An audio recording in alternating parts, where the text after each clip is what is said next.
नमस्कार, मैं हूं संजय शर्मा। आप देख रहे हैं 4 PM गुजरात। संडे का दिन है, राजीव जी की भविष्यवाणी का दिन है और राजीव जी आज बहुत धमाका करने वाले हैं। इस शो में वो दावा कर रहे हैं कि सत्ता की विदाई की बेला 2 अप्रैल से शुरू होने जा रही है। अच्छा है, सत्ता जिस तरह से मुझे परेशान कर रही है, मैं तो चाहूंगा कि जल्दी से जल्दी विदाई भी हो। आप सोचिए, हमारा 4 PM नेशनल चैनल बंद कर दिया। हमारी एंकर है, बहुत से तर्रार एंकर फिजा, उसने इंस्टाग्राम पे रील बनाई, पूछा कि 4 PM क्यों बंद किया गया, उसकी इंस्टाग्राम पे रील बंद कर दी गई। हमारा फेसबुक अकाउंट बंद कर दिया गया। हमने सोचा कुछ को और काम करेंगे। हमने 4 PM इवेंट शुरू किया। पहला शो 4 अप्रैल को करा रहे हैं सानंद किरकिरे जी का, लखनऊ में। सानंद किरकिरे जी बहुत शानदार इंसान हैं, बहुत अच्छे लेखक हैं, कवि हैं, अभिनेता हैं। बहुत अच्छे गाने गाए हैं उन्होंने। 3 इडियट का बहती हवा सा था वो, पिया बोले पीहू बोले, और मोरी चिरैया नन्ही चिरैया, तमाम गाने आप नेट पे सर्च करेंगे तो एक लंबी सूची आ जाएगी। आप लखनऊ या आसपास के लोग हैं तो जरूर आइए, बुक माई शो पर जाइए, लाइव इवेंट में जाइए, वहाँ स्वानंद किरकिरे जी का शो रहेगा। आप अगर दुनिया में कहीं पे भी रहते हैं और मेरी मदद करना चाहते हैं तो एक टिकट खरीदिए। नीचे वाले नंबर पर वो टिकट का स्कैन करके भेज दीजिए। मैं आपकी तरफ से एक ये शो किसी जरूरतमंद को दिखवाऊंगा। आपका शुक्रिया अपने शो में कहूँगा। आप अपनी फ़ोटो भेजिएगा, अपना परिचय भेजिएगा, मैं या मेरी टीम आपसे संपर्क करेगी। कभी मौका मिला तो हम लोग चाय भी ज़रूर पिएँगे। चलते हैं राजीव जी की ज़बरदस्त भविष्यवाणियों को सुनने के लिए। 4 PM न्यूज़ नेटवर्क में बहुत-बहुत स्वागत है राजीव नारायण जी आपका। आपका हार्दिक अभिनंदन। संडे के दिन मेरी बड़ी मुसीबत रहती है। लोग कम से कम 50 लोग मेल पे, फ़ोन पे राजीव जी का नंबर दे दो, नंबर दे दो। ज़्यादा नंबर बाँट देता हूँ तो आप नाराज़ होते हो कि आपके पास टाइम ही नहीं है। आजकल तो आप बॉलीवुड में भी एंट्री कर गए हो, बड़े-बड़े हीरो हीरोइन की जन्मपति देख रहे हो, नाम नहीं लूँगा किसी का भी। लेकिन मुझे पता चला कि बम्बई जाते हो, बम्बई में बड़े-बड़े हीरो हीरोइन की जन्मपति देखते हैं। ब्रांडिंग है तो ऐसी, कभी कोई आपको ऑस्ट्रेलिया ले जा रहा है बुला के, कभी दुबई ले जा रहा है, अमेरिका वाले बुला रहे हैं आपको। जलवा हो तो राजीव जी जैसा। एक हमें हमारा चैनल बंद कर दिया और हम परेशान घूम रहे हैं, कोर्ट में मुकदमा कर दिया है। अब डेट आने वाली है जल्दी, जब तक आपका प्रोग्राम आएगा बताएंगे आप, तब तक डेट हो जाएगी। तो ये भी पूछूंगा कि चैनल खुलेगा या बंद रहेगा। लेकिन मजेदार बात ये हुई कि नाक कटती है मुंह बन जाता है। ये जब मेरा चैनल बंद करते हैं तो मैं एक नया चैनल खड़ा कर देता हूँ या एक नई शुरुआत खड़ी कर देता हूँ। चैनल बंद होने के नोटिस आने से पहले जैसे गुजरात से इन्होंने मेरे पे मुकदमे कराए, मैंने सबसे पहले 4 PM पॉडकास्ट बनाया। मुंबई में इंद्राणी मुखर्जी के पॉडकास्ट से शुरू किया और अनुभव सिन्हा, के समीर अंजान साहब ढेर सारे पॉडकास्ट कर डाले, सब लाखों में व्यू के। तो एक नया चैनल 4 PM पॉडकास्ट बन गया। फिर मैंने तुरंत 4 PM फिल्म शुरू कर दी, शॉर्ट फिल्म में। और शॉर्ट फिल्म में पहली फिल्म डाली 4-5 लाख, अगली फिल्म भी 10 दिन के अंदर आ जाएगी। उसके बाद मजा ये हुआ कि मुझे कि लोग मेरी निजी जिंदगी जानना चाहते थे कि मैं क्या करता हूँ, कैसे करता हूँ। तो पिया एक बहुत अच्छी लड़की है, उसके साथ मिलकर हमने जस्ट संजय, ये जो लोगो राजीव जी आप देख रहे हैं, इस पे हम लोगों ने ब्लॉगिंग शुरू कर दी। तो आपके बहाने दर्शकों से आप भी जरा आशीर्वाद दे दीजिएगा इस जस्ट संजय को। आपके कहने से लोग जल्दी मान जाते हैं कि जस्ट संजय को सब्सक्राइब कर लें। तो राजीव जी, ये तो हुई बातें निजी। दूसरी बात मैं बहुत सम्मान पूर्वक कहना चाहता हूँ कि एक महिला है मधु जी, उन्होंने हमारे माननीय प्रधानमंत्री पे आरोप लगाए हैं। हम या हमारा चैनल इन आरोपों की पुष्टि नहीं करता। कोई किसी पे भी निजी आरोप लगा सकता है, जब तक उसके प्रमाण ना हो तब तक हम उस विषय पे सत्यता की बात नहीं करते। लेकिन मेरे लिए हैरानी की बात इससे ज्यादा ये है कि उनके आरोप अभी भी एक्स पे यानी ट्विटर पे मौजूद हैं। हमारी तो फिजा, हमारी एंकर है, उसने इंस्टाग्राम पे रील बना ली कि 4 PM क्यों बंद हो गया, तो सरकार ने उसकी रील प्रतिबंधित करा दी। तो मधु जी पे ऐसी क्या चीज है कि सरकार उनके ट्विटर पे हटाने के लिए नोटिस नहीं दे रही है। एक रिपोर्ट आई है कि 229 कंटेंट पे रोज मुकदमा कर रही है सरकार, हटाने की बात कर रही है 229 रोज। लेकिन मधु जी में ऐसा क्या है, राज है कि मधु जी को ना तो अभी तक किसी राज्य में FIR की खबर आई है, ना गोदी मीडिया उनकी आलोचना कर रहा है कि मधु जी मेंटल हो गई है, मधु जी हो गई है। एक टाइम में मधु जी प्रधानमंत्री जी की बड़ी फैन थी, उनके ऊपर किताब लिख रही थी, और अब मधु जी के ऊपर सन्नाटा छा गया है। हालांकि बहुत कड़ी प्रतिक्रिया है। मैं सोसाइटी में एक सज्जन है, 75 साल के रहे होंगे, राम मंदिर आंदोलन में ईंट तक ले गए थे, मतलब बिल्कुल वैसे वाले भक्त होते हैं ना, उन्मादी, वैसे वो आज सुबह मुझसे कह रहे थे कि मधु जी किताब को लेकर कह रहे हैं कि उनका दिल टूट गया। तो राजीव जी, मैं किसी की निजी जिंदगी में बिल्कुल दखल नहीं देता, पता नहीं उस किताब में सच्चाई या नहीं सच्चाई, लेकिन ज्योतिष के हिसाब से, क्योंकि आपने कहा था कि आने वाले दिनों में भारतीय जनता पार्टी के नेताओं के सेक्स स्कैंडल खुलेंगे। मैं फिर वो कह दे रहा हूँ कि मेरा प्रधानमंत्री की छवि पर कोई दाग लगाने का इरादा नहीं है। मैं ये बिल्कुल नहीं मानता कि मधु जी ने कुछ कहा है सत्य होगा, लेकिन उनकी पार्टी के सांसद सुब्रमण्यम स्वामी का एक बहुत ही आपत्तिजनक कंटेंट भाजपा की महिला सांसदों के विषय में भी आया है। मैं फिर कहूंगा कि मेरा पूरा सम्मान है, मैं बिल्कुल इस बात को इग्नोर कर रहा हूं, लेकिन मेरे लिए जानने की हैरानी की बात यह है कि उनकी पार्टी के एमपी बाकी महिला सांसदों के और मोदी जी के रिश्तों पे बोल रहे हैं, तो एफआईआर क्यों नहीं हो रही? जरा सी बात पे गोली मार देने वाली धमकी वाले जो गैंग है, वो गैंग कहाँ सोया हुआ है? सोशल मीडिया पे गाली क्यों नहीं दी जा रही है? सरकार कंटेंट हटाने पे क्यों नहीं कह रही? ये तमाम सवाल है, ये तो मेरे पॉलिटिकल सवाल है, लेकिन मेरा आपसे सवाल ये है कि ज्योतिष आकलन इस पे क्या कहता है? आपने कैसे कहा था कि भारतीय जनता पार्टी के नेताओं के कुछ नाम सेक्स स्कैंडल में आएंगे, वो नाम आ रहे हैं। तो मेरा सिर्फ आपसे सवाल ये है कि कौन से स्टार ऐसे हैं जो भाजपा नेताओं के इस तरह के चरित्र की बातें सामने आ रही हैं, और क्या इनमें कुछ सच्चाई भी हो सकती है? सच्चाई होना ही ना, मैं प्राइवेट की बात नहीं कह रहा, लेकिन जो इस तरह के नेताओं पे आरोप लग रहे हैं, क्या उनमें सच्चाई भी हो सकती है? ये मैं जानना चाहता हूं। जी बिल्कुल देखो, बीइंग ए ज्योतिषी, आपने ठीक कहा, हमारा ये तो सब जांच का विषय है कि वही किसी नेता का नाम आता है, वो तो इन्वेस्टिगेटिंग एजेंसीज करेंगी काम, उनका काम है। हाँ, बीइंग एन एस्ट्रोलॉजर, देश नहीं पूरे भारत के साथ साथ मैं विश्व के लोगों को अनैतिक सेक्स के कॉम्बिनेशन आज फिर से समझाने वाला हूं। जो इलीगल सेक्स होता है, जो मल्टीपल सेक्स होता है, मतलब जिसको कि आप अदर देन मतलब इमोरल माना गया हमारे समाज में, उसके कॉम्बिनेशन क्या है ये मुझे बताने हैं ज्योतिषी होने के नाते। तो आपने ठीक कहा। पहले तो मैं सबसे पहले दर्शकों को दिखाना चाहता हूं, दर्शकों ये 30 नवंबर का प्रोग्राम किया था मैंने आपके आपके यहाँ 30 नवंबर के प्रोग्राम का राइटअप है संजय जी। और उसके अलावा आपको जानकारी होगी कि मैंने 29 मार्च 2025 को भी भाजपा के वर्षफल की हॉरोस्कोप आपके ऑफिस में है, उसको भी दिखाइएगा। उसमें भी मैंने ये कहा था कि ये वर्ष पूरा, अभी भाजपा का वर्षफल चल रहा है, अगले 7 अप्रैल को नया भाजपा का नया साल शुरू होने वाला है, एनुअल हॉरोस्कोप। मैंने उसमें भी कहा था कि भाजपा के और बड़े देश के बड़े प्रोमिनेंट लोगों के करप्शन और सेक्स के स्कैंडल्स एक्सपोज होंगे। मतलब 29 मार्च 2025 और ये 30 नवंबर 2025 का ये लेटेस्ट है, जब हिरन जोशी का नाम आया था, आपको पता ना? हिरन जोशी की कोई बड़ी इन्फ्लुएंशियल चंडीगढ़ की महिला थी, वो विदेशों की एम्बेसीज में उनका दूतावासों में आना जाना बहुत था, बहुत सारा काम कर दी, पीएमओ में भी उनकी डायरेक्ट एंट्री थी बाद में, जिसकी वजह से कुछ कार्रवाई हिरन जोशी के ऊपर भी हुई थी। और हिरन जोशी मोदी जी के मीडिया सलाहकार एडवाइजर हैं, और कब से हैं? 2006 से, जब मोदी जी ने पॉलिटिकल कैरियर 2002 में शुरू किया है। मात्र 4 बरस बाद हिरन जोशी जैसे व्यक्ति उनको मिलता है, और लगातार इतने सालों से काम कर रहा है उनके साथ में, तो उसका भी नाम आ गया था, जिसकी वजह से ये हुआ। अब मैं आपको ये बताता हूं कि जो मैंने इसी में जो राइटअप है, सबसे पहले मैं आपको दिखा देता हूं, पहले एक एक करके। ये है आपकी आरएसएस की हॉरोस्कोप। देखिए आरएसएस की हॉरोस्कोप है, जिसमें क्या नाम है, शनि और वीनस। केवल आप फोकस करिए कि वीनस सेक्स का सिग्निफिकेटर होता है संजय जी ज्योतिष में, और शनि अनैतिक चीजों के लिए जाना जाता है। और इसके अलावा 12वां घर भोग का होता है, जो भी सेक्सुअल प्लेजर है वो 12वें घर से देखा जाता है। और 7वां घर basically union, male and female का यूनियन का, ये मैंने अपने प्रोग्राम में बताया। तो ये पहले तो आपको आरएसएस की कुंडली दिखा दी कि शनि मंगल, शनि और शुक्र साथ साथ हैं। अब आ जाइए आपकी भारत की इसकी कुंडली में भी आ जाइए। ये बीजेपी की कुंडली है संजय जी। बीजेपी की कुंडली में भी शनि जो है पीड़ित है, वक्री है, मंगल से पीड़ित है, राहु से पीड़ित है, और शुक्र 12वें घर में बैठा है। शनि की 10वीं दृष्टि होती है, और शनि इसको 10वीं दृष्टि से 12वें घर में बैठे शुक्र को पीड़ित कर रहा है। इसी तरह से एक हॉरोस्कोप और दिखाता हूं, हमारे ग्रेट मैन चचा, क्या नाम है, हमारे ट्रम्प चचा की हॉरोस्कोप में भी देख लें आप। ट्रम्प चचा तो मैं ही कहता था, आप भी उनको ट्रम्प चचा कहने लगे। हाँ, वो चचा ही है, वो 80 साल के तो चचा ही हुए।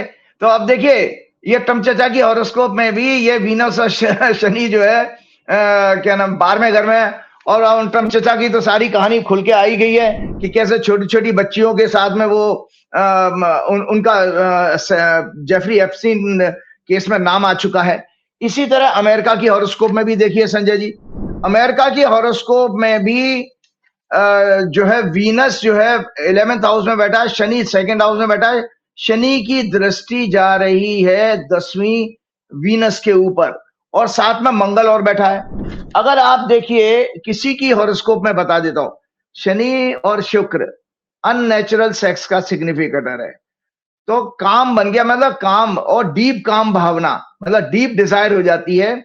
और अगर इसमें मंगल जुड़ जाए तो भाई साहब काम उत्तेजना, क्योंकि मंगल इज एक प्लेनेट ऑफ उत्तेजना, एक्साइटमेंट, एग्रेशन वगैरह वगैरह। तो मैंने इस 30 नवंबर के 2025 के प्रोग्राम में लिखा था, और 12वां घर लिखा है, मैंने लिखा वैदिक ज्योतिष के अनुसार, ये राइट अप शेयर कर दिएगा। वैदिक ज्योतिष के अनुसार शुक्र वीनस सेक्स एंड फीमेल्स का सिग्निफिकेटर है, और 12th हाउस एंजॉयमेंट और भोग का, एक्सपेंसेस, स्लीप का भी होता है, नींद का, सेक्सुअल हार्मोन का भी शुक्र जो है, जो आपके सेक्स हार्मोन होते हैं उसका भी सिग्निफिकेटर है। 6th हाउस हमारा डिजीज का, 7th house male and female union का होता है, 3rd हाउस होता है एफर्ट्स का, माइंडसेट का, हमारा माइंडसेट क्या है। हमारे मन में भी अगर ऐसे विचार आएंगे ना, बहुत सारे बच्चे होते हैं जो पॉर्न देखते रहते हैं, पॉर्न के उनके विचार नेगेटिव इस तरह के आते रहते हैं, बहुत सारे आपको वर्कर्स भी इस तरह के अनएजुकेटेड लोग मिल जाएंगे, तो वो 3rd हाउस होता है। Saturn plus Venus combination womaniser या कई महिलाओं का सेक्स एब्यूज करने का ग्रह योग है, अननेचुरल सेक्स। राहु अगर जुड़ जाए तो अननेचुरल सेक्स आता है। यही कारण है कि मैंने आरएसएस जो फॉर्म हुई थी 27 सितंबर 1925 को 9:56 AM की हॉरोस्कोप है, कई प्रोग्राम में डिस्कस करते हुए कहा कि इनकी वृश्चिक लगन की कुंडली में शनि राहु के नक्षत्र में शुक्र के साथ 12वें भाव में अननेचुरल सेक्स एब्यूज का ग्रह योग बना रहा है। भाजपा की कुंडली 6 अप्रैल 1980 की हॉरोस्कोप में वक्री शनि, 3rd हाउस में राहु और 6 लॉर्ड मंगल के साथ है, शुक्र को 12वें भाव में 10वीं दृष्टि से पीड़ित कर रहा है। अतः इनकी कुंडली में भी सेक्स अब्यूज के ग्रह योग हैं, और देशवासियों को समय समय पर इनके नेताओं की मैंने 30 नवंबर के प्रोग्राम में कहा था, संजय जी आप मार्च में खुलासा कर रही है मधु जी, मैंने 30 नवंबर के प्रोग्राम में लिखा है कि समय समय पर इनके नेताओं की सेक्स एब्यूज की न्यूज मिलती रहेंगी। ये बात अलग है कि उन पर कोई कार्रवाई नहीं होती, ना उन्हें कोई सजा मिलती, और ना उन्हें पार्टी से एक्सपेल किया जाता है, क्योंकि इस पार्टी की नैतिकता की तो 2014 के बाद ही मृत्यु हो चुकी है।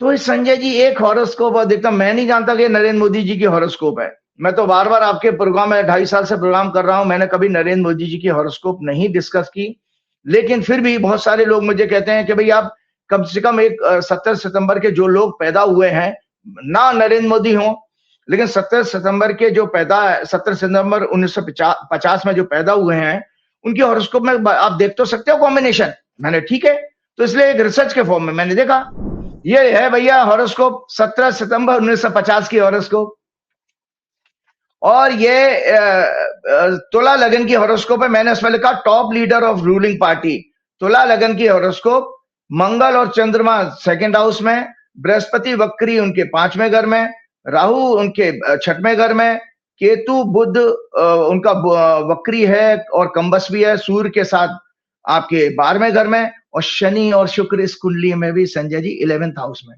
11th हाउस होता है मल्टीपल रिलेशनशिप का। आपके अगर पता है किसी की महिला मित्र होंगी, एक आप, मैं नाम नहीं लूंगा, किसी एक मैं पुलिस ऑफिसर को मिला अभी रिसेंटली, और मैंने जब उसका वीनस का कनेक्शन देख लिया 3रे घर से और 11th हाउस का वीनस का कनेक्शन, उसकी महिला मित्र जरूर होंगी, तो मैंने कहा भैया बच के रहना आप, क्योंकि महिलाओं से संबंध आपके लिए घातक होंगे आपकी नौकरी में। तो ये एग्जैक्टली उसने माना कि हाँ मेरे पास मधुमक्खियों की तरह मंडराती हैं महिलाएं। उस ऑफिसर ने मुझे कहा, संजय जी ध्यान से सुनिए कि लड़कियां और महिलाएं मेरे इर्द गिर्द मंडराती हैं, ये मैंने उसकी हॉरोस्कोप से पकड़ा। तो इन महोदय की जो हॉरोस्कोप है, नक्षत्र इनका अनुराधा नक्षत्र में जन्म हुआ, शनि इनका अस्त है, बुध जो वक्री और अस्त भी है, और सूर्य उत्तरा फाल्गुनी नक्षत्र में है। ये 2nd हाउस में है, 7th Lord and 8th house, तो विवाह की इनकी बाधा है, विवाह मैरिड लाइफ अच्छी नहीं रहेगी, ऐसा इनकी कुंडली दिखाई देती है। और लेकिन 2nd हाउस में मंगल और चंद्रमा का कनेक्शन दर्शकों झगड़ालू वाणी with strong and harsh word, चुगली करना, झूठ बोलना। मंगल जब भी किसी से पीड़ित अगर हो जाए, या क्या ना मंगल के अंदर राहु के नक्षत्र में अगर है, या मंगल के ऊपर किसी तरह का नेगेटिव प्रभाव आए, तो मंगल है फिर चुगली करने की आदत भी डाल देता, दूसरे भाव की पीड़ा ये बताती है। जो इनका 5वां घर जो बुद्धि विवेक का है, वो शनि मंगल दोनों से पीड़ित है, और इससे दुष्ट कुटिल बुद्धि, सोच, धर्म ज्ञान का पाखंड, व्यभिचारी, भ्रष्टाचारी, काला धन, जमाखोरी, रेप करने के लिए पांचवा घर भी पीड़ित होना चाहिए कि वो नैतिक, एक जो है बेसिकली आपके मॉरल वैल्यूज का हॉरोस्कोप भी है, सो इस कुंडली में आता है। और मैंने इनका बुध राहु केतु के बीच में 12वें घर में, तो कपट योग और सूर्य पीड़ित होना दुष्ट आत्मा बताता है। मतलब किसी व्यक्ति की एक 3 हॉरोस्कोप में दिखा रहा हूं, आपने चचा ट्रंप की देख लीजिएगा। दर्शकों ये अपने ऑफिस में बोलिएगा, साथ साथ इन तीनों कुंडलियों को लगा दें। ये चचा ट्रंप की कुंडली है, और ये 17 सितंबर 1950 के व्यक्ति पैदा हुआ उनकी कुंडली है। और एक कुंडली और दिखा रहा हूं, ये आपके नेतन्याहू की कुंडली। इस नेतन्याहू की कुंडली को भी दिखा दीजिएगा संजय जी। नेतन्याहू की कुंडली में भी आप देखिए, इन तीनों कुंडलियों में जो विश्व के सबसे दुष्ट किस्म के व्यक्ति हैं, उन तीनों कुंडलियों में कुछ समानताएं हैं, मैं जल्दी से बता देता हूं। इनका सूर्य पीड़ित है, सूर्य आत्मा का कारक होता है। इनका चंद्रमा जो है नीच का होगा या पीड़ित होगा। तो डोनाल्ड ट्रंप का चंद्रमा नीच का है, केतु के साथ है, और मंगल उसको देख रहा है, इसलिए महापागल, मैंने पिछले वर्ष बता दिया था। उसकी पागल की हदें सब पार गया। अब तो मीडिया क्या, दुनिया का हर एनालिस्ट जो उनके बारे में ये कहने लगा कि पागल आदमी है। तो आपने देखा कि 17 सितंबर 1950 को व्यक्ति जो पैदा होता है, उसका सूर्य पीड़ित, उसका चंद्रमा पीड़ित, और शनि शुक्र का कॉम्बिनेशन। इसी तरह से जो नेतन्याहू है उनकी कुंडली में भी सेम कॉम्बिनेशन, और डोनाल्ड ट्रंप चचा ट्रंप की कुंडली में भी ये कॉम्बिनेशन। तो तीनों व्यक्तित्व महान है और पूरे विश्व को उन्होंने उठा के रखा हुआ है। अब इनका ग्रह दशा आ गई संजय जी, कि इनके लिए बड़ा खराब समय आ गया, जो महोदय की कुंडली में डिस्कस कर रहा हूं। मंगल शनि केतु 3 अप्रैल 2026 से शुरू हो गए, उसके बाद इनका शुक्र 11 जून 2026 तक चलेगा। जो मतलब 3 अप्रैल के बाद, 3 अप्रैल के बाद संजय जी इन महोदय का शुक्र की दशा शुरू हो रही है। शुक्र इनका शनि के साथ है, और इनको ह्यूमिलेशन आ रहा है, और इनका सेक्स स्कैंडल बड़े रूप में, बड़े पैमाने पर फैलने वाला है। इनके नैतिकता का भाव जो 9th Lord, 9th house of स्वामी, और भाव मतलब स्वामी लॉर्ड भी और हाउस भी, दोनों पाप ग्रहों के प्रभाव में है। अतः इस व्यक्ति के अंदर नैतिकता नाम की कोई चीज नहीं है। 17 सितंबर 1950 की हॉरोस्कोप की बात कर रहा हूं दर्शकों। ना नैतिकता है, ना न्याय के प्रति सम्मान है, ना डेमोक्रेसी के प्रति सम्मान है, ना इस व्यक्ति के अंदर दया करुणा है, ना आध्यात्म की कोई नॉलेज है, जीरो। आत्मा का कारक सूर्य मैंने बता दिया, मन का कारक चंद्रमा, और लग्न और लग्नेश शुक्र भी जो है शनि से पीड़ित हैं, दोनों के दोनों। तो मैं आपको बताऊं, एक चीज है, ये राइटअप जरूर शेयर कीजिएगा संजय जी, खुलासा आज और कर रहा हूं मैं। इनका एक स्टेटमेंट था पुराना, रुपया उसी देश का गिरता है जिस देश का पीएम गिरा हुआ हो। इन महोदय की इस बात से 2013 में इन्होंने कही थी, आप गोदी मीडिया, आरएसएस, चाटुकार, ब्यूरोक्रेट्स, भ्रष्ट उद्योगपति, वीएचपी, ढोंगी संत महात्मा जो बड़े बड़े आश्रम खोलकर अपने अपने धर्म के पाखंड की दुकानें चला रहे हैं, भोली वाली जनता को मूर्ख बनाकर कितने सहमत हैं आप लोग, जरा आप खुद चिंतन करिए। मैं समझता हूं कि ये अवश्य ही मोदी जी के इस पूर्व के बयान का समर्थन अवश्य करेंगे, खुश होकर ताली थाली बजाएंगे। कौन सा पूर्व का बयान? रुपया उसी देश का गिरता है जिस देश का पीएम गिरा हुआ हो। संजय जी 94 रुपए 80 पैसे हो गया है, डॉलर $1 के बराबर, 94 रुपए 80 पैसे। और ये जब बातें इन महोदय ने की थी तब 68 रुपए था केवल, 68 रुपीज पे तो इनके इतनी मिर्ची लग रही थी।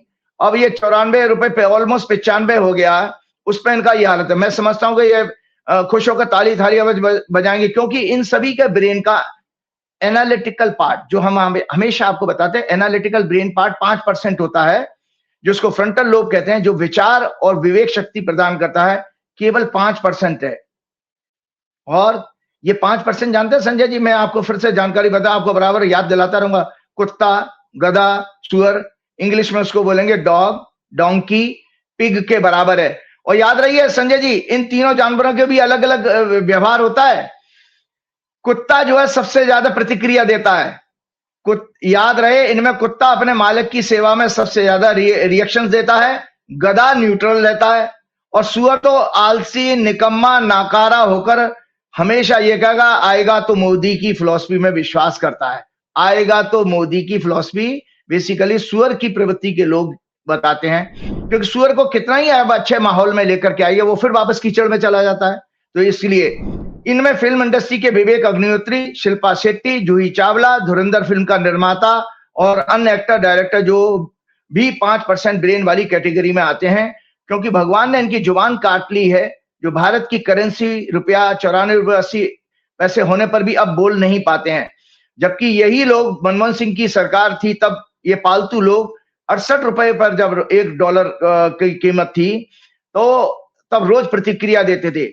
एप्स्टीन सेक्स स्कैंडल, मोदी के पीएमओ में हिरन जोशी, उसकी एक चंडीगढ़ की महिला मित्र, उसका भारत के विदेश मंत्रालयों में एम्बेसीज में इंटरफेरेंस, हरदीप पुरी की एप्स्टीन से मित्रता, उनकी बेटी की जाट सोरोस से कमाई, महिलाओं पर अत्याचार, यूनिवर्सिटी में छात्राएं, महिला खिलाड़ियों, जंतर मंतर पर उन पर अत्याचार, अंकिता भंडारी कांड, हाथरस कांड, उन्नाव कांड, मणिपुर में महिला को नंगा करके घुमाना, कई भाजपा शासित राज्यों में दलितों के मुंह में पेशाब करना, अन्य प्रकार से उनका आदिवासियों का शोषण, किसानों का अपमान, नोटबंदी, कोविड पीरियड में लाशें इकट्ठी होना, ऑक्सीजन वैक्सीन में करप्शन, चुनावों में मैनिपुलेशन, गोधरा कांड, पहलगाम, पुलवामा कांड, कथुआ कांड, जम्मू में उरी, पठानकोट में आतंकवादी घटनाएं, ऑपरेशन सिंधु में भारत का नुकसान, अचानक सीज फायर, डोनाल्ड ट्रंप द्वारा 1 साल से ज्यादा समय में 100 से ज्यादा बार इनका मोदी जी का भारत का अपमान, बच्चों को बेड़ियों हथकड़ियों में भेजना, कर्नाटक में देवगौड़ा की ग्रैंडसन,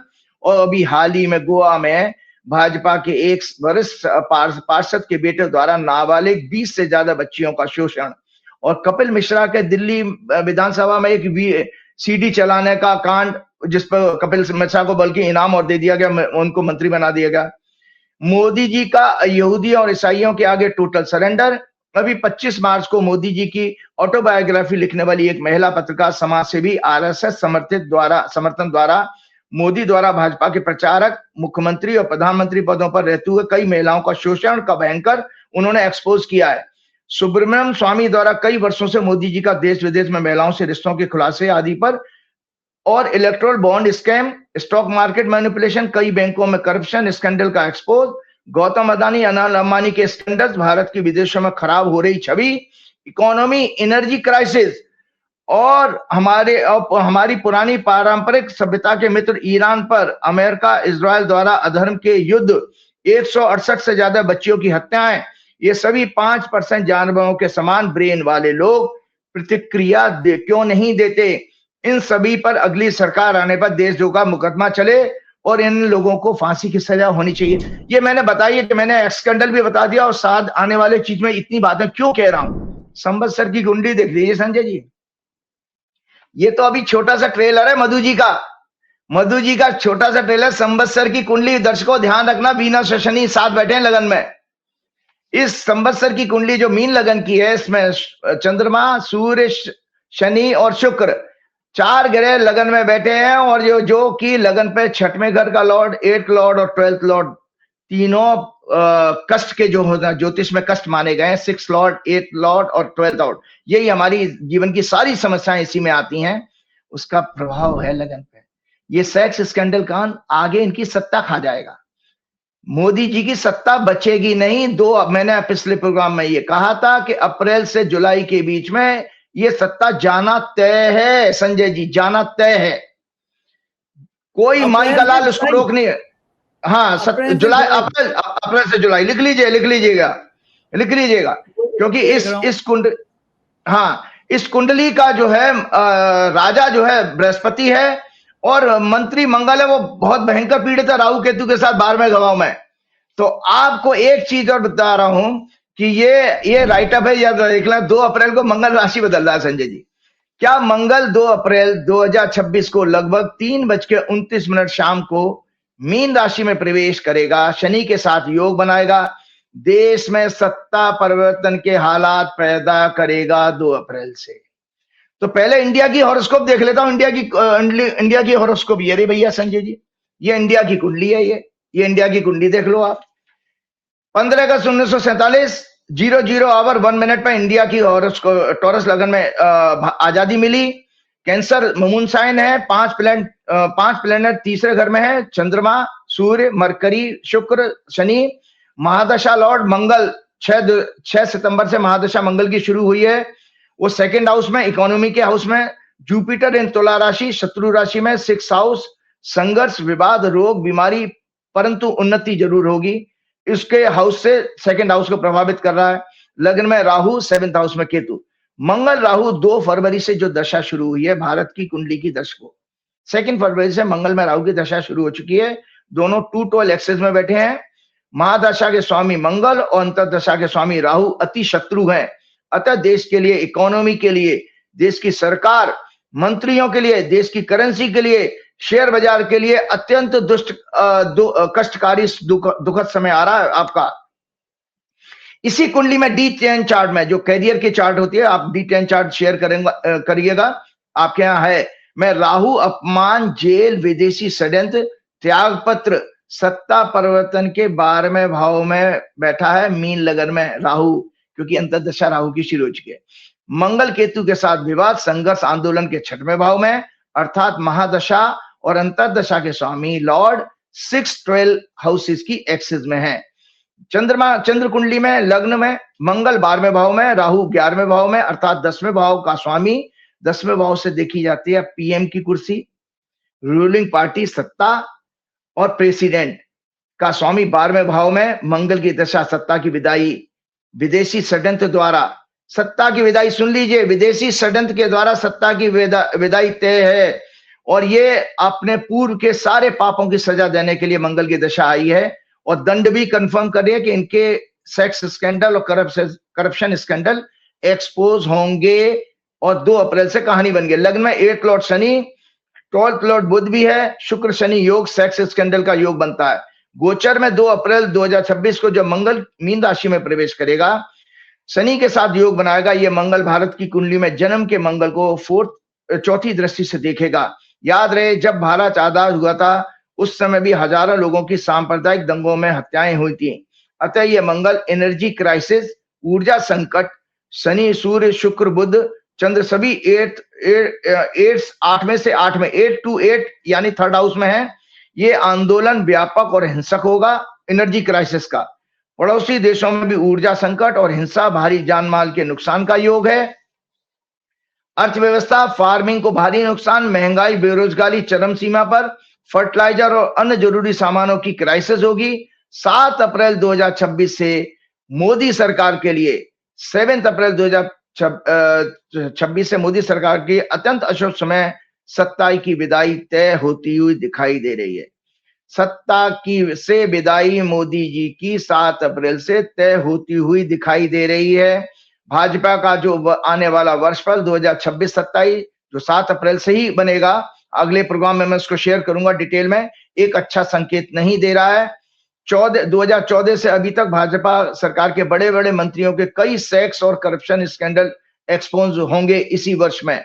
और भाजपा शासन, पार्टी के भविष्य के भाजपा शासन का और पार्टी के भविष्य के खत्म होने का काल शुरू हो गया।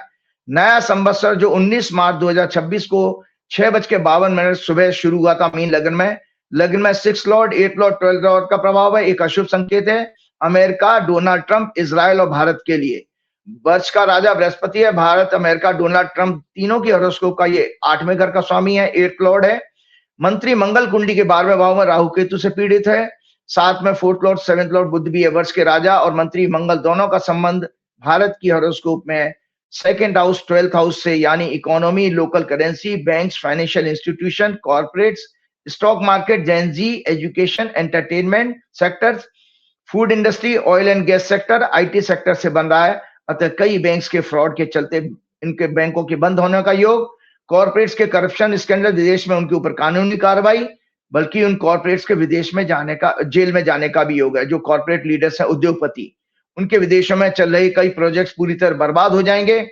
विदेशी निवेश, करंट अकाउंट डेफिसिट बढ़ेगा, एक्सपोर्ट बर्बाद होगा, जीडीपी घटेगी। और भाजपा की हॉरोस्कोप को सुन लीजिए। भाजपा की जो हॉरोस्कोप है, जो मीन लगन की है, मिथुन लगन की, भाजपा की हॉरोस्कोप 6 अप्रैल 1980। ये संबत भाजपा की हॉरोस्कोप के लिए 19 मार्च से जो संबत शुरू हुआ है, भाजपा की हॉरोस्कोप के 10वें भाव में उदय हो रहा, 10th हाउस में, जिसमें 6th Lord, 8th Lord, 12th Lord सभी का प्रभाव है। मतलब 6, 8, 12 का, अर्थात सत्ता, नरेंद्र मोदी के भविष्य को खतरा, सेक्स स्कैंडल्स उनके जीवन, मतलब राजनीतिक जीवन को पूरी तरह खत्म कर देंगे। उनके कई खुलासे एक्सपोज होंगे। इनके ब्लैक मनी, मनी लॉन्ड्रिंग, विदेशों में कई प्रोजेक्ट्स के करप्शन, आर्म्स परचेज में करप्शन के केसेस पब्लिक डोमेन में आएंगे। अतः मोदी सरकार का जुलाई तक समय काटना अत्यंत कष्टकारी है। उससे पहले ही उनके सरकार के जाने का संकट गहरा होगा। इनके खिलाफ देश की अदालतों में केस भी फाइल होंगे। ये दर्शक इस चीज को जान लीजिएगा। और एक और चीज मैं आपको बताना चाह रहा था दर्शकों कि 2001 मैंने अक्सर संजय जी आपके प्रोग्राम में एक मोरल स्टोरी आज मुझे सुनाने का मन कर रहा कि जिस तरह से देश में हालात हैं, हम ऐसे क्यों हो गए हैं, तो आज मुझे दोबारा उस चीज को कहना पड़ रहा है। तो मैं आज दर्शकों मेरे को आज इस मोरल स्टोरी को जरूर सुनिएगा। 2014 से देश में जनता को भ्रमित करके झूठे वायदों के साथ 4 गुजराती सेठों की सत्ता, 4 गुजराती सेठ हैं, आप समझिए, 2 राजनीति में हैं, 2 उद्योगपति हैं।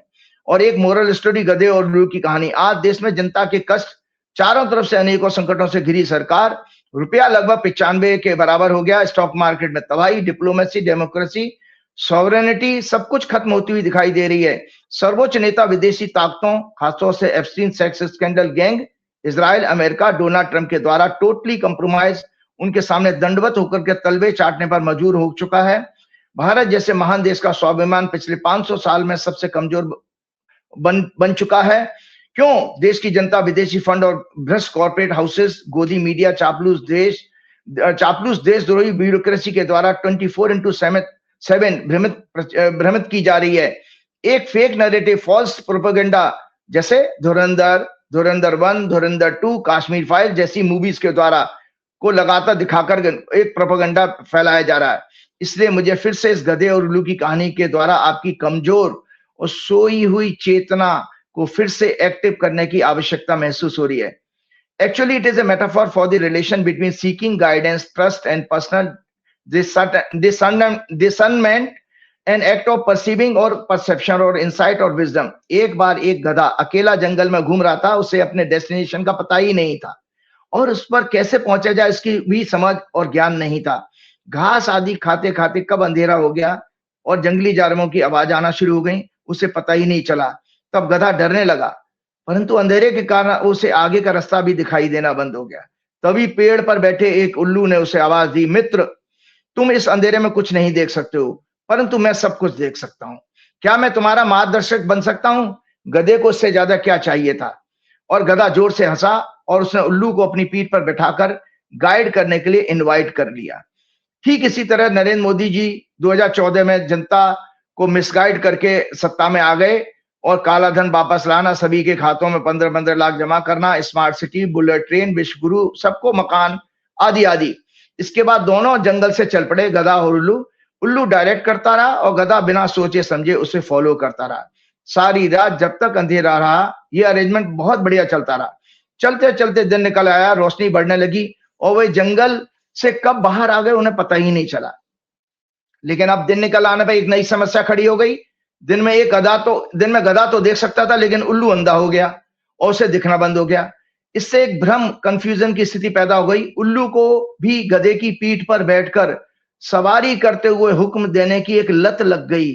जैसे नरेंद्र मोदी जी झांसा देकर जुमले सुनाकर सत्ता में बैठ गए, अब उनका सारा इकोसिस्टम, भ्रष्ट ब्यूरोक्रेसी, गोदी मीडिया, आरएसएस, भ्रष्ट कॉर्पोरेट लॉबी, अंधभक्तों को एन केन प्रकार में चुनावी हेरफेरी, controlling local bureaucracy, SIR, EVM, last hours में वोटिंग बढ़ाना, वोटर लिस्ट में जेन्युइन वोटर्स के नाम काटना, opinion poll and exit poll survey आदि द्वारा मैनिपुलेशन। सत्ता में बने रहना चाहता है, उसे छोड़ना नहीं चाहता। जैसे उल्लू को लत लग गई थी, वो उसकी गधे की पीठ से उड़ना ही नहीं चाहता था, क्योंकि इन सभी को अपने किए पापों की सजा या दंड का डर सताता रहता, इसलिए सत्ता से चिपके हैं। जिसे वो किसी कीमत पर छोड़ना नहीं चाहता था। गधा भोलेपन में यह सोच ही नहीं पाया कि पहले वाला अरेंजमेंट रात में तो ठीक था, पर दिन निकल आने पर बदल गया है। वो अपनी बुद्धि, ज्ञान, विवेक को इस्तेमाल ही करना भूल गया था कि अब दिन में तो उसे उल्लू की जरूरत ही नहीं है। लेकिन वो मूर्ख गधा उस उल्लू को फिर भी अपना मार्गदर्शक मानकर उसकी गाइडेंस पर चलता रहा। वो भूल गया था कि उल्लू उसे बिना देखे, बिना ज्ञान के और उसका दिशा निर्देश कर रहा है, उसे भटका रहा है। एक पॉइंट पर आकर उल्लू ने उसे पहले लेफ्ट और फिर तुरंत राइट टर्न लेने के लिए कहा। यद्यपि गधा देख रहा था कि नीचे एक तेज गति से नदी बह रही है, लेकिन फिर भी वो मूर्ख उल्लू की अंधभक्ति में लीन उसके बताए गए रास्ते पर आगे बढ़ गया। नतीजा क्या हुआ? वो गधा सीधे गहरी नदी में गिरा और मर गया। उल्लू तो फिर भी उड़कर अपनी जान बचाकर बच गया, लेकिन गधा अपनी जान गंवा बैठा। आज देश की पॉलिटिकल स्थिति इसी तरह की है। 2014 में आपका देश कैसा था? ना महंगाई कम हुई, पेट्रोल 35 रुपए था, 100 रुपए आप दे रहे हैं। इस मोरल स्टोरी का एक ही संदेश है, हमें अपने जीवन में उतारना चाहिए। हमारा गुरु गाइड कैसा हो, हमारा लीडर कैसा हो, हमें कब तक उसकी गाइडेंस की आवश्यकता है। हमें अंततः अपना ज्ञान, बुद्धि, विवेक, आध्यात्मिक शक्ति को ही ध्यान, भक्ति, योग के द्वारा मजबूत बनाना चाहिए। सच्चा निष्काम योगी गुरु जो परमात्मा पर अटूट श्रद्धा आस्था रखने वाला हो, मिलना वर्तमान युग में बहुत कठिन है। केवल भगवान श्री हनुमान जी की साधना में रहें, उन्हें प्रसन्न करने का प्रयास करें। लालच, अधर्म, कपट, निष्काम कर्म की भावना के साथ समय समय पर दिन में कुछ घंटे साइलेंस रखकर, मौन व्रत रखकर चिंतन करने की आदत डालें। मोबाइल को भी कम से कम 4 घंटे छोड़ने की प्रैक्टिस करें। अपने प्राण को गहरा सांस पेट द्वारा डेली लें, मजबूत बनाएं। उस पर ध्यान का अभ्यास करना शुरू करें, कम से कम 30 minute daily, 2 times a day. Positive attitude के लोगों के साथ रहें। नेगेटिव माइंडसेट और घृणा, हेट्रेड, वायलेंस, छल कपट, झूठे प्रचार, पाखंड, भ्रामक प्रोपेगेंडा वाले गोदी मीडिया, पॉलिटिकल पार्टी, संत महात्माओं जैसे धीरेन्द्र शास्त्री, राम भद्राचार्य, देवकी नंदन ठाकुर और विश्वेंदु प्रसाद आदि से दूरी बनाएं। तब आप जाकर के इस तरह की गधे जैसी स्थिति आपकी नहीं होगी। अन्यथा जो गधे के साथ हुआ वो आपके साथ भी होना निश्चित है। इसके साथ संजय जी एक चीज में चलते चलते आपको एक प्रोग्राम में, हनुमान जी का जन्मदिन है, आने वाला टाइम है, वो लास्ट मेरा टॉपिक उसी पे होगा। उससे पहले एक गोचर मैं आपको दिखाना चाहता हूं कि ये 3 कुंडलियां देख लीजिएगा कि जो 2 अप्रैल से जो शनि मंगल शुरू हो रहे हैं, इन तीनों कुंडलियों को अमेरिका के साथ मैं लगा के देता हूं। 2 अप्रैल का जो ट्रांजिट है, और इजराइल के साथ लगा के दिखाता हूं, और ईरान के साथ लगा के दिखाता हूं, साथ में अमेरिका के साथ में भी लगा के दिखाता हूं कि किसका क्या नुकसान होने वाला है। सबसे पहले planetary transit on 2 April at 4 PM, 4 बजे की मैंने कुंडली बना ली है। ये देखिए कुंडली यूएसए की और डोनाल्ड ट्रंप की सिंह लगन की, उसके साथ अपने ऑफिस में बोलिए दोनों साथ लगा के दिखाएं।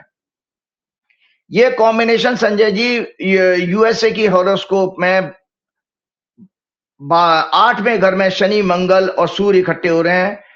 यूएसए की और डोनाल्ड ट्रंप की हॉरोस्कोप का सूर्य जो है लग्नेश है, उसका 8वें भाव में जाना, शनि मंगल और सूर्य के साथ, शनि मंगल के साथ इकट्ठा हो जाना। शनि इस कुंडली का सिंह लगन की कुंडली है दोनों की, उसका 6 लॉर्ड भी है, 8 लॉर्ड भी है। अतः यूएसए की भयंकर बर्बादी का योग आ गया इकोनॉमी का 2 अप्रैल से। इनके सैनिकों की बहुत निर्मम हत्या होने का योग है, क्योंकि अभी तक जो राहु और मंगल इकट्ठे थे ये वार हिस्टीरिया तो बढ़ाते हैं, लेकिन शनि मंगल का कॉम्बिनेशन जब हमने बहुत सारा 100 वर्षों के युद्ध के इतिहास पर हमने, मतलब जो जितने 100 ईयर में वॉर हुए हैं संजय जी, एक वर्कशॉप की थी, तो उसमें देखा कि ह्यूमन लॉसेस कब होते हैं। मतलब इस समय कत्लेआम होने का समय शुरू हो रहा है 2 अप्रैल से। जिस तरह से ह्यूमन कैजुअलिटी अभी 2 अप्रैल से होंगी, इस ईरान, इजराइल, अमेरिका के वॉर का सबसे खूनी जो शुरुआत है वो 2 अप्रैल से शुरू होने जा रही है। इसमें सबसे ज्यादा कैजुअलिटी अमेरिका के सैनिकों की होगी, इजराइल की भी होगी, इजराइल की भयंकर बर्बादी होगी। और ये देखिए, मेरे कहने की बात नहीं है कि मैं कोई ईरान से मेरा वो नहीं, मैं तो केवल प्योर ज्योतिष के हिसाब से कह रहा हूं। ये देखिए ईरान की कुंडली देख लीजिए और इसी मंगल शनि की युति ईरान की कुंडली से कंपेयर करिएगा। यही मंगल शनि की युति कॉम्बिनेशन ईरान की कुंडली के भाग्य स्थान में बन रहा है, और वहां से दृष्टि जा रही है नेबरिंग कंट्रीज को। तो ईरान संजय जी 2 अप्रैल के बाद अपने जितने पड़ोसी देश हैं, गल्फ कंट्रीज जो अमेरिका के चमचे बन चुके थे, वो उनके यहां भी भयंकर कत्लेआम शुरू करेगा। उनके यहां जितने भी प्रो अमेरिकन हैं और अमेरिकन सैनिक भी जहां पर छिपे हुए हैं, उनका भी ईरान जो है भयंकर कत्लेआम करके पूरी तरह से मिडिल ईस्ट को इन 15 दिनों में, जब तक 15 अप्रैल तक सूर्य इसी कॉम्बिनेशन में रहेगा, 15 अप्रैल तक ईरान पूरी तरह से मिडिल ईस्ट को अमेरिकन कंट्रोल से फ्री कराने की पूरी ताकत लगाएगा, और वो पूरा होने वाला भी है। साथ में इजराइल की मैं पहले ही बता चुका हूं कि इजराइल की कुंडली में, ये जो दर्शकों इजराइल की जो कुंडली है, इजराइल के साथ दिखाइएगा, ये कन्या लगन की कुंडली है इजराइल की। ये कन्या लगन का जो 2 अप्रैल से शनि मंगल इकट्ठे हो रहे हैं, ये साथ लगा दीजिएगा। इसमें संजय जी सातवां भाव युद्ध का होता है। उसमें इजराइल की कुंडली में 6 लॉर्ड 8 लॉर्ड 7th हाउस में जो मारक स्थान होता है, और इनका लग्नेश बुध भी 6वें भाव में है। संजय जी इजराइल में भी भयंकर हत्याएं शुरू हो रही हैं, सिविलियंस की हत्याएं शुरू हो जाएंगी इजराइल में। और इजराइल के लिए तो ये सोचिए कि इजराइल अपने इतिहास का सबसे बुरे दौर से गुजर रहा है। उसकी आज तक 1948 के बाद से आज तक कभी इतनी पिटाई नहीं हुई होगी। और आपको जानकारी के लिए दर्शकों बता देता हूं, ये पहला मौका है, ये तो हनुमान जी की कृपा मानिए कि मेरा ईरान जाना, और मैंने ये कहा वहां उन लोगों से कि मैं हनुमान जी की भक्त हूं, और हनुमान जी की भक्ति के नाते मैं आप लोगों को एक आपके लिए ब्लेसिंग और शुभकामनाएं देता हूं इस युद्ध में। और देखिए संजय जी, मैं 18 मार्च को मिलके आया हूं, और 18 मार्च को दर्शकों देखिए ईरान जितना एग्रेसिव हुआ है उतना 18 मार्च से पहले नहीं था। इस भक्ति का असर ये होने वाला है संजय जी कि ईरान का परचम लहराएगा। ईरान जो है अमेरिका को वो शिकस्त देने वाला जो उसने अपने इतिहास में कभी नहीं देखी होगी, क्योंकि अमेरिका की कुंडली में 8वां घर होता है स्टेट का डिस्ट्रक्शन। किसी स्टेट की बर्बादी के लिए 8वें घर को, और या उनके सिटिंग प्राइम मिनिस्टर प्रेसिडेंट की हत्या अगर हो जाए, तो मैंने आपको पिछले प्रोग्राम में कहा था संजय जी 22 मार्च से डोनाल्ड ट्रंप की लाइफ को भी खतरा है अक्टूबर तक। डोनाल्ड ट्रंप को किसी तरह का डोनाल्ड ट्रंप के ऊपर हिंसक अटैक होने वाला है। डोनाल्ड ट्रंप को अपनी सेफ्टी और सुरक्षा का ध्यान रखना चाहिए। ये इजराइल के लिए इस तरह की स्थिति बन जाएगी कि इजराइल पर भी ईरान का कंट्रोल होने वाला है। ईरान अपनी मर्जी की सरकारें मिडिल ईस्ट में और इजराइल में बनाने जा रहा है। ऐसा ग्रहों का योग 2 अप्रैल से बन रहा है। सो ईरान के लिए ये परमात्मा ने एक ऐसा शुभ समय दिया है जो कि उनको जो है, चूंकि वो धर्म के युद्ध पर है। मैंने पहले ही आपको बताया था कि धर्म और धर्म के युद्ध की पिछले प्रोग्राम में बात की थी कि जो न्याय आत्मरक्षा के लिए और धर्म की स्थापना के लिए युद्ध किया जाता है वो धर्म युद्ध है। और जो पावर स्टेट पे, राज्य पे किसी पे कब्जा करने के लिए या किसी देश को लूटने के लिए किया जाता है, हिंसा के युद्ध से, वो अधर्म का युद्ध है। इसलिए ईरान का हारना इस युद्ध में तय है। इजराइल का, सॉरी भगवान माफ कीजिएगा मुझे, इजराइल का हारना तय है और अमेरिका का भी। अब संजय जी चलते चलते लास्ट, क्योंकि हनुमान जी का 2 अप्रैल का जन्मदिन है, एक मैं चाहूंगा कि आप अपने ऑफिस में बोलिएगा, छोटी सी वीडियो है, पता नहीं जाने अनजाने में इतनी संक्षिप्त भाषा में मैं हनुमान जी की भक्ति का महत्व इस कलयुग में और हनुमान जी कौन है, एक साधारण सा परिचय 2-4 मिनट की वीडियो में मैं बना गया हूं। वो वीडियो मैं आपके ऑफिस में भेजूंगा, जरूर दिखाइएगा। कि इस कलयुग में, जो कि कलयुग जो है ज्ञान का युग है, और कलयुग साथ में कलेश का युग भी कहा जाता है। कलेश का मतलब नाना प्रकार के टेंशन, जिसको अंग्रेजी में कहते हैं, तनाव, टेंशन, स्ट्रेस। तो उसमें सर्वोत्तम भक्ति किसकी मानी गई है? तो तुलसीदास जी का संदेश सुन लीजिए। वो कहते हैं, राम द्वारे तुम रखवारे, हो तो ना आज्ञा बिन पैसारे। मतलब राम के द्वार तक पहुंचना और राम की भक्ति का बढ़ना बिना हनुमान जी के संभव नहीं है। और देखिए तुलसीदास जी क्या कहते हैं, जब हम टीवी चैनलों में देखते हैं, यूट्यूब में देखते हैं, बहुत सारे गुरु आपको दिखाई देंगे, तो वहाँ पर भी आप जब गुरु बनाओगे, अब कौन सा गुरु अच्छा है, कौन सा गुरु आपके कल्याण करेगा, ये भी बड़ी समस्याएं रहती है लोगों के सामने। तो तुलसीदास जी उसका भी समाधान करके गए हैं कि जब हनुमान चालीसा कहाँ से शुरू कर रहे हैं, श्री गुरु चरण सरोज रज, और आखिर में क्या कहते हैं, कृपा करहूँ गुरुदेव की नाई। तो हनुमान जी से सर्वोत्तम गुरु कोई हो ही नहीं सकता। एक तो वो कोई अपने आपको आश्रम में बुलाएंगे नहीं, जो खूंटे से बांधेंगे नहीं हनुमान जी, और दूसरा सर्वशक्तिमान शंकर सुवन केसरी नंदन, वो स्वयं साक्षात शंकर हैं, जो कि राम जी की मदद करने के लिए अंश अवतार के रूप में आए, अंजना के गर्भ में उन्होंने दिया था। उसकी भी व्याख्या दर्शकों को ये ज्ञान पहुंचना चाहिए कि हनुमान जी आए कैसे। एक बार जब भगवान नारायण ने जब मनुष्य अवतार श्री राम के रूप में लेने का निश्चय किया, तो शिव जी के आराध्य भगवान राम है, तो भगवान भोलेनाथ का ध्यान भग्न हो गया। और भगवान भोलेनाथ का ध्यान भग्न होने का मतलब ये था कि पार्वती जी को लगा कि अब तो कोई प्रलय आ जाएगी, तो इसलिए पार्वती जी घबराई। तो जब शिव जी ने नेत्र खोले तो अपनी पत्नी पार्वती से कहा, प्रिय मुझे पृथ्वी पे जाना है। तो पार्वती जी घबराई कि आप चले जाओगे तो मैं अकेली क्या करूँगी यहाँ। तो वहाँ पर भगवान भोलेनाथ, आप शिव पुराण पढ़ेंगे तो ये आपको स्टोरी मिलेगी, और भगवान ने वहाँ पर ये कहा कि नहीं प्रिय, एक अंश मेरा तुम्हारे साथ रहेगा और एक अंश पृथ्वी पर जन्म लेगा। तो अंजना के 12 साल से तपस्या कर रही थी अंजना, गौतम ऋषि की पुत्री अंजना, केसरी से उनकी शादी हुई जो किष्किंधा के राजा थे, और हनुमान जी का वायुदेव के आशीर्वाद से उन्होंने तपस्या शुरू की, इसलिए पवन पुत्र का भी नाम आया। तो अंजना के गर्भ में शिव जी का अंश गया और इस तरह से हनुमान जी हमारे पास है। और हनुमान जी चिरंजीवी हैं, और चिरंजीवी होने की भी एक छोटी सी स्टोरी बना के मैं अपने शब्दों को समाप्त करूंगा कि जब उत्तरकांड में आप रामचरितमानस और रामायण में जाइए, पढ़ेंगे, तो वहाँ पर ब्रह्मा ने काल को संदेश भेजा, काल के द्वारा संदेश भेजा राम जी के पास कि भाई प्रभु से जाके कहो कि अब समय पूरा हो गया उनका अवतार का, जो उनका समय था निश्चित, अब वो उनको यहाँ अपने बैकुंठ धाम आना है। तो काल जब भगवान राम दरबार ले रहे थे उस समय, और भगवान राम ने कोई पास जब काल पहुँचे हैं तो काल से उन्होंने पूछा, प्रयोजन पूछा, आप कैसे आए हैं? तो उन्होंने ब्रह्मा जी का संदेश सुना दिया। उसके बाद राम जी ने तुरंत बिना देर किए हुए, लक्ष्मण जी ने एक दिन पहले ही शरीर त्याग कर दिया था, भरत को, शत्रुघ्न को, सुग्रीव और बाकी सब लोगों को राम जी ने तुरंत सरयू नदी के तरफ जाने का निश्चय किया। तब जब राम जी राजपाट छोड़ करके चलने लगे तो हनुमान जी भी साथ साथ पीछे चलने लगे। तो हनुमान जी को वहीं रोक दिया उन्होंने ये रोका और कहा क्या, हनुमान जी से कहा, नहीं हनुमान, तुम जब तक सृष्टि रहेगी तब तक तुम इस मानव जाति के कल्याण के लिए कार्य करते रहोगे, लोग आपको ब्रह्म का स्वरूप में देखते रहेंगे।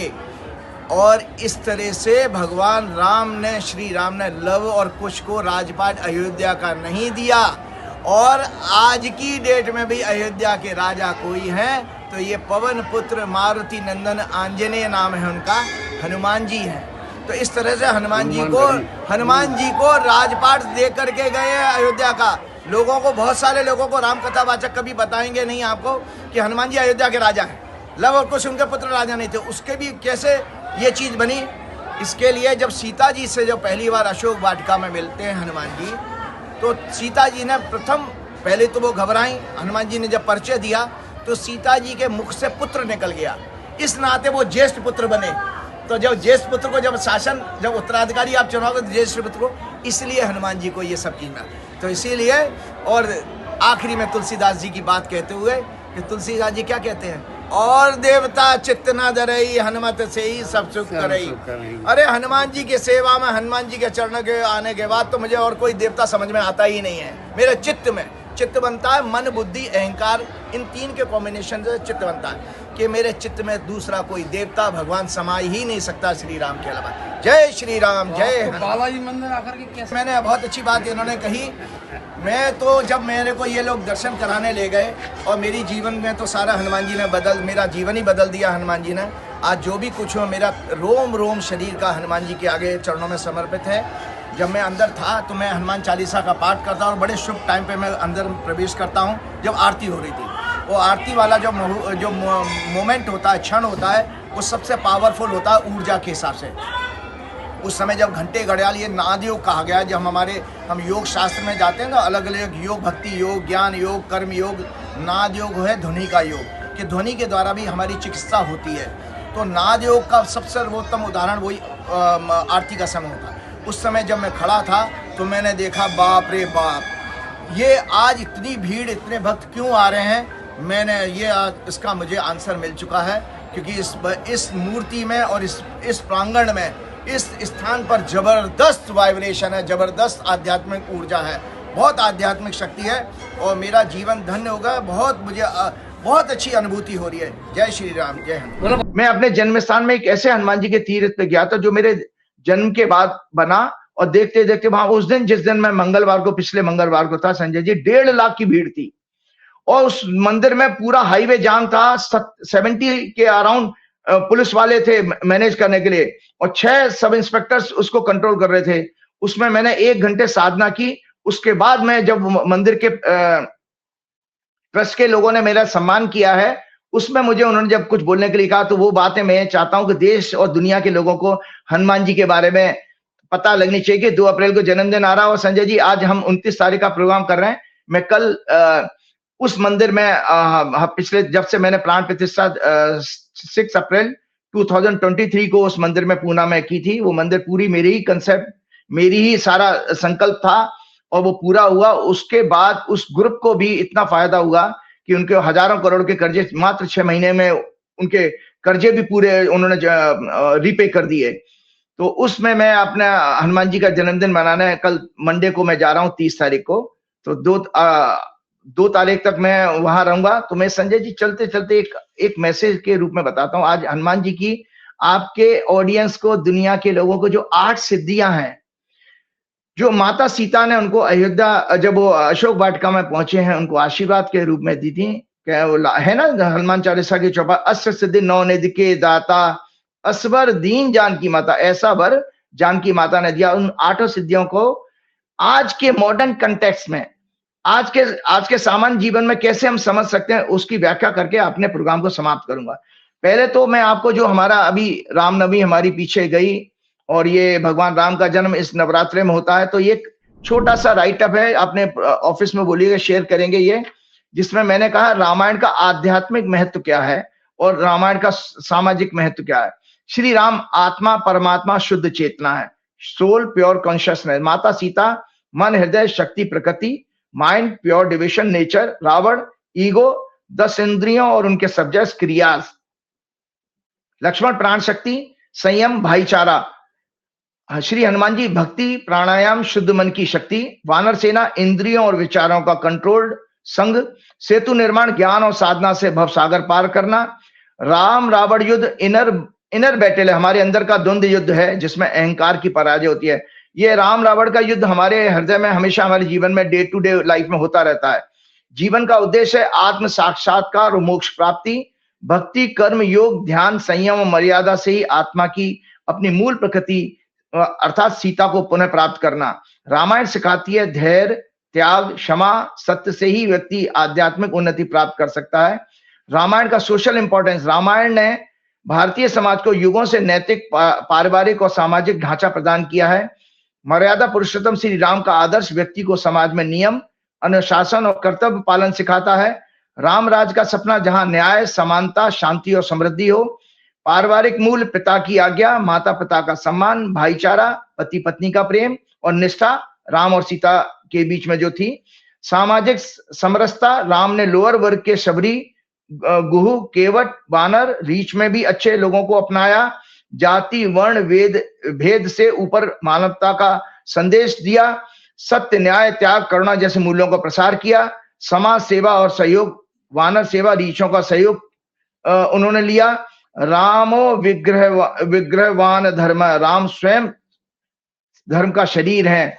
और श्री हनुमान जी उन्हें, और आज मैं हनुमान जी की 8 सिद्धियां बताते हुए अपने प्रोग्राम को समाप्त करना चाहूंगा। श्री हनुमान जी उन्हें माता सीता द्वारा 8 सिद्धियां, supernatural power. Shri Hanuman ji पवन पुत्र, अंजनी माता और केसरी के पुत्र हैं। माता अंजनी महर्षि गौतम और अहल्या की पुत्री थी। इन्होंने 12 वर्षों तक घोर तपस्या की। तब भगवान शिव और माता पार्वती के आशीर्वाद से पवन देव ने भगवान शिव का अंश रुद्र लेकर उनके गर्भ में प्रवेश किया। इस प्रकार से हनुमान जी का जन्म हुआ, जो शिव के 11वें रुद्र अवतार कहे गए। Lord Hanuman ji is a successful project manager also. Why he was able to accomplish all the assigned tasks work during Ramayana Kal without any failure, as he possesses 8 supernatural powers. वो क्या है? अणिमा। अणिमा का मतलब the power to become as small minute as an atom और infinitely tiny, reduce one's body और form to the size of smallest particle. उपयोग लंका में छोटे रूप में प्रवेश करके सीता माता से मिलना। आज के संदर्भ में इसको देखेंगे humility, the power to abandon ego, छोटी छोटी बातों पर ध्यान न देना, डिटेल्स में perfection, micro management, reducing stress, ये अणिमा को सिद्ध करते हैं मॉडर्न कंटेक्स्ट में। महिमा, शरीर को अनंत विशाल बना देना, समुद्र पार करना, लंका दहन, the power to become as large, immense as desired, expansion of personality from I to be, बड़े सपने देखना, विजन को एक्सपेंड करना। लघिमा, शरीर को अत्यंत हल्का, लेविटेट बना लेना, the power to become extremely light और वेटलेस, उड़कर समुद्र लांग लिया, पहाड़ उठाया, मन को हल्का रखना, तनाव कम करना, सेल्फलेस एटीट्यूड, निष्काम भाव। मल्टीटास्किंग लाइफ में बर्नआउट होने से बचना, not to take credit of success, इससे मन हल्का रहता है, लगमा की आपकी सिद्धि मिलती है। गरिमा, भारी हो जाना, वजन बढ़ा लेना, power to take more responsibility, challenges, युद्ध में स्थिर रहकर दुश्मनों को दबाया उन्होंने, अपनी बात पर अड़िग रहना, ग्रेविटी जैसी सीरियसनेस, ग्राउंडेड रहकर लीडरशिप के द्वारा अपनी टीम को संभालना, फर्म इन डिसीजंस, प्राप्ति, पांचवी उनकी सिद्धि थी हनुमान जी के पास, किसी भी वस्तु को, ज्ञान को तुरंत प्राप्त कर लेना, जैसे संजीवनी बूटी को उन्होंने प्राप्त किया था, power to obtain anything desired instantly, acquiring objects, knowledge और people no matter how distant और difficult.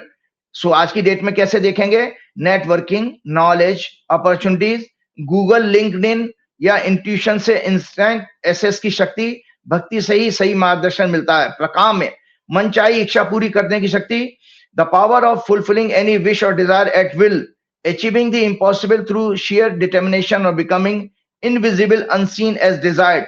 Hanumanji's unbreakable resolve to serve Bhagwan Ram made every wish mission successful. The power to achieve desired goals, लक्ष्य तय करना, focus करना, manifestation technique, law of attraction का मूल यही संकल्प शक्ति से असंभव को संभव बनाना इस सिद्धि से देखा जाता है। ईशत, शासन करना, the power of supreme lordship और mastery, having divine control over nature elements, creation and destruction, like a lord over the universe. Shri Hanuman ji द्वारा वानर सेना का नेतृत्व, युद्ध में रणनीति, खुद को और दूसरों को इंस्पायर करना, सिचुएशन को कंट्रोल करना, सीईओ, एंटरप्रेन्योर या घरेलू जीवन में क्रिएटर माइंडसेट, वशिष्ठ, वश में कर लेना, दूसरों पर नियंत्रण या स्वयं पर पूर्ण नियंत्रण, the power of complete control और controlling others mindsets, attracting people or having full mastery over one's own success and others dominion and influence, the power to mold and control the people. ये हनुमान जी का इंद्रियों पर, मन पर पूर्ण नियंत्रण, self control, influencing others, motivate others, आज के टॉक्सिक फियरफुल एनवायरनमेंट में इमोशनल इंटेलिजेंस और करिश्मा से सबलता, मृदुभाषी, दया, करुणा वाला व्यक्तित्व। और संजय जी, मेरे जो 1898 के जो हनुमान जी, श्री सर्वेश्वर हनुमान जी महाराज है, उसकी फोटो भी जरूर दिखाइएगा। वो इस फोटो को दिखाते हुए मैं बस 4 हनुमान जी की चौपाइयां गाते हुए प्रार्थना की आज का प्रोग्राम मैं समाप्त करूंगा। और आप सभी लोगों को मेरी तरफ से और हनुमान जी की तरफ से बहुत बहुत शुभकामना हनुमान जी के जन्मोत्सव की। तो ये याद रहिए वही, जय हनुमान ज्ञान गुण सागर, जय कपीस तीनों लोक उजागर। ज्ञान और गुणों के सागर से हनुमान जी की जय हो। तीनों लोकों, स्वर्ग लोक, भूलोक, पाताल को अपनी कीर्ति से प्रकाशित करने वाले हे कपीश्वर श्री हनुमान जी की जय हो। तुमरो मंत्र विभीषण माना, लंकेश्वर भय सब जग जाना। आपके दिए हुए मंत्र, मतलब कौन सा मंत्र दिया? श्री नाम का जाप का विभीषण ने ग्रहण किया, उसके बाद कारण वो लंका के राजा बने। ये सारा संसार जानता। राम द्वारे तुम रखवारे, होत ना आज्ञा बिन पैसारे। राम के द्वार की आप ही रक्षा करते हैं और आपकी आज्ञा के बिना राम अर्थात ब्रह्म की कृपा, भक्ति प्राप्त करना और उसकी उन्नति होना आध्यात्मिक संभव नहीं है। सब शुक्ल है तुम्हारी सरना, तुम रक्षक काहू को डरना। आपकी भक्ति से सभी भक्तों को सभी सुख प्राप्त होते हैं और आप जिसके रक्षक हैं उससे संसार की किसी भी वस्तु या मनुष्य भय नहीं रहता। आपन तेज समारो आपई, तीनों लोग हाँकते कांपे। आप तेज, शक्ति, पराक्रम, प्रभाव, पौरुष और बल के वेग को स्वयं आप ही संभाल सकते हैं। आपकी एक हुंकार मात्र से तीनों लोग देवता, मनुष्य और दानव कांप उठते हैं। भूत पिशाच निकट नहीं आवे, महावीर जब नाम सुनावे। जैसा हमारा मोदी शाह और लोगों का शासन जो है। अष्ट सिद्ध नवनीत के दाता, अश्वर दीन जान की माता। और देवता चित्तना धरई, हनुमत से ही सब सुख करई। आपकी महिमा जान लेने के बाद प्राणी को किसी और देवी देवता का हृदय में धारण करने की अर्थात पूजा अर्चना करने की आवश्यकता ही नहीं रहती है।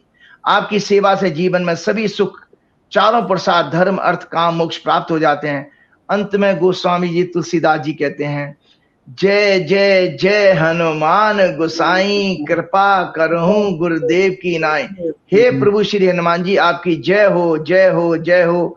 आप श्री गुरुदेव की तरह मेरे ऊपर कृपा करिए। श्री गुरु चरण सरोज रज, निज मन मुकुर सुधार। वर्ण रघुवर विमल जसु, जो दायक फल चार।